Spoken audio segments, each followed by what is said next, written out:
Historia Biografi. Siapa yang tidak kenal dengan tokoh yang satu ini? Beliau sangat berpengaruh di dua rezim pemerintahan, yaitu Orde Lama dan Orde Baru. Sosok Haji Adam Malik, beliau adalah wartawan, politisi, dan juga diplomat. Beliau juga pernah menjadi Wakil Ketua Komite Nasional Indonesia Pusat, Duta Besar, Menteri Perdagangan, Menteri Luar Negeri, Presiden Majelis Umum Perserikatan Bangsa-Bangsa, Ketua DPR, dan Wakil Presiden Republik Indonesia. Bagi yang belum mengenal sosok beliau, berikut fakta menarik di balik sosok Haji Adam Malik. Tapi sebelum lanjut, kami ingatkan kembali untuk subscribe channel ini dan aktifkan lonceng notifikasi kamu untuk mendapatkan info dari Historia Biografi.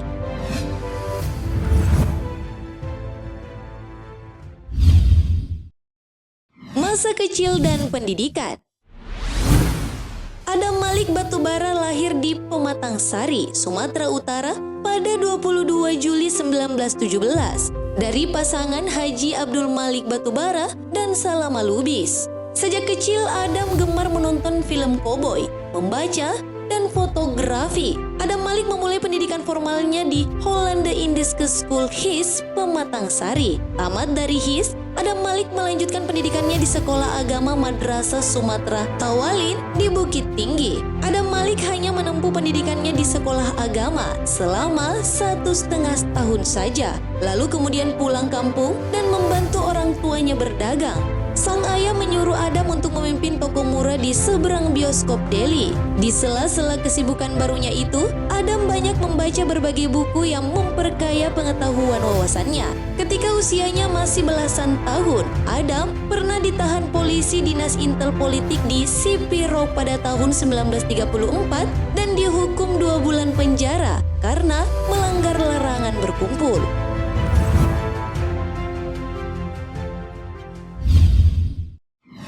Awal perjuangan Adam Malik. Di usianya yang 17 tahun, Adam Malik sudah menjadi ketua Partindo di Pematang Siantar di tahun 1934 sampai 1935 untuk ikut aktif memperjuangkan kemerdekaan bangsanya.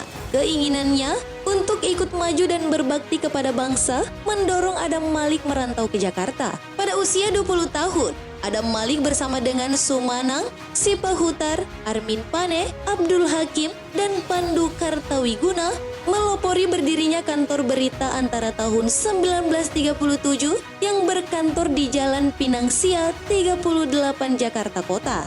Dengan modal 1 meja tulis tua, 1 mesin tulis tua, dan 1 mesin roneo tua, mereka menyuplai berita ke berbagai surat kabar nasional. Sebelumnya, Adam Malik sudah sering menulis antara lain di koran Pelita Andalas dan majalah Partindo. Pada zaman pendudukan Jepang, Adam Malik aktif bergerilya dalam gerakan pemuda memperjuangkan kemerdekaan. Menjelang 17 Agustus 1945, bersama Sukarni, Herul Saleh, dan Wikana, Adam Malik terlibat dalam melarikan Bung Karno dan Bung Hatta ke Rengas Dengklok untuk memaksa mereka memproklamasikan kemerdekaan Indonesia.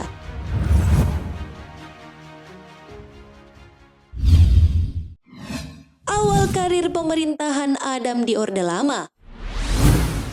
Demi mendukung kepemimpinan Soekarno-Hatta, Adam Malik menggerakkan rakyat berkumpul di lapangan Ikada Jakarta. Mewakili kelompok muda, Adam Malik sebagai pemimpin Komite Van Aksi, terpilih sebagai Ketua 3 Komite Nasional Indonesia Pusat pada tahun 1945 hingga 1947 yang bertugas menyiapkan susunan pemerintahan. Selain itu, Adam Malik juga adalah pendiri dan anggota Partai Rakyat, pendiri Partai Murba, dan anggota parlemen. Akhir tahun 50-an, atas penunjukan Soekarno, Adam Malik masuk ke pemerintahan menjadi duta besar luar biasa dan berkuasa penuh untuk Uni Soviet dan Polandia. Karena kemampuan diplomasinya, Adam Malik kemudian menjadi ketua delegasi Republik Indonesia dalam perundingan Indonesia-Belanda untuk penyerahan Irian Barat di tahun 1962. Selesai perjuangan Irian Barat, Irian Jaya, Adam Malik memegang jabatan Menko Pelaksanaan Ekonomi terpimpin pada tahun 1965.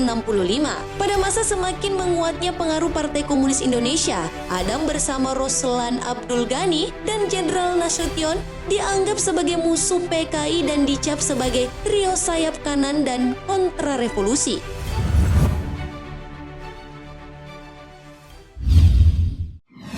Karir cemerlang Adam di Orde Baru.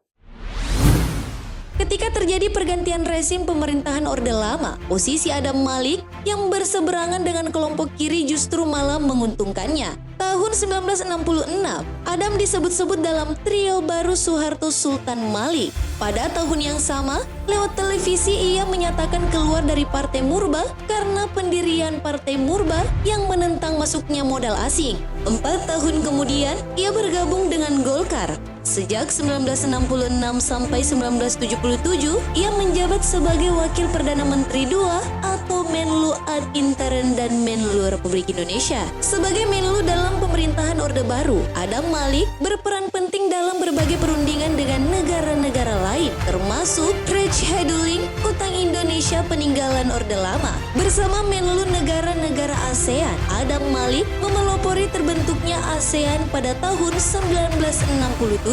Ia bahkan dipercaya menjadi Ketua Sidang Majelis Umum PBB ke-26 di New York. Ia orang asing kedua yang pernah memimpin sidang lembaga tertinggi badan dunia itu. Pada tanggal 28 Oktober 1977, Adam Malik terpilih menjadi Ketua DPR atau MPR. Jabatan ini dipegang sampai 23 Maret 1978.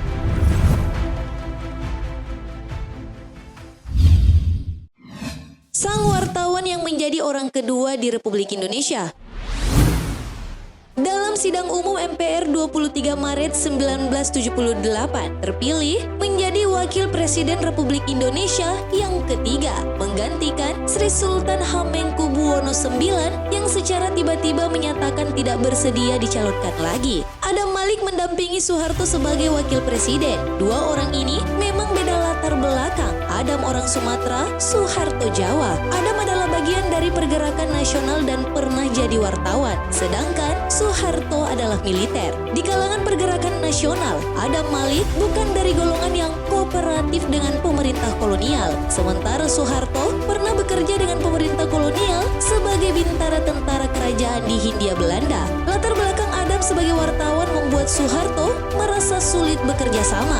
Beberapa tahun setelah menjabat wakil presiden, Adam Malik merasa kurang dapat berperan banyak. Maklum, Adam Malik adalah orang yang terbiasa lincah dan aktif, tiba-tiba hanya berperan sesekali meresmikan proyek dan membuka seminar. Kemudian dalam beberapa kesempatan, Adam Malik mengungkapkan kegalauan hatinya tentang feodalisme yang dianut pimpinan nasional. Adam Malik menganalogikannya seperti tuan-tuan kebon. Di antara wapres-wapres Soeharto, nampaknya hanya Adam Malik yang punya latar belakang sebagai wartawan, sekaligus bagian dari pergerakan nasional. Sebagai seorang diplomat, wartawan, bahkan birokrat, Adam Malik sering mengatakan semua bisa diatur. Sebagai seorang diplomat, Adam Malik dikenal mempunyai 1001 jawaban atas segala macam pertanyaan dan permasalahan yang dihadapkan kepadanya. Tapi perkataan semua bisa diatur itu juga sekaligus sebagai lontaran kritik bahwa negara ini semua bisa diatur dengan uang.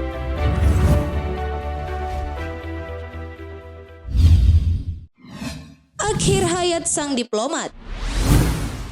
Terlepas dari gonjang-ganjing itu, Adam Malik adalah sosok penting bagi negeri ini. Dari pemerintahan Republik Indonesia, Adam Malik selama hidupnya memperoleh berbagai gelar kehormatan penerima Bintang Mahaputra, KL4 tahun 1971, Bintang Adi Perdana, KL2 tahun 1973. Setelah pengabdiannya bagi bangsa dan negara, Haji Adam Malik meninggal di Bandung 5 September 1984 karena kanker lever. Kemudian, istri dan anak-anaknya mengabdikan namanya dengan mendirikan Museum Adam Malik. Atas jasa-jasanya terhadap negeri ini, pemerintah memberikan gelar pahlawan nasional kepada Haji Adam Malik pada tahun 1998.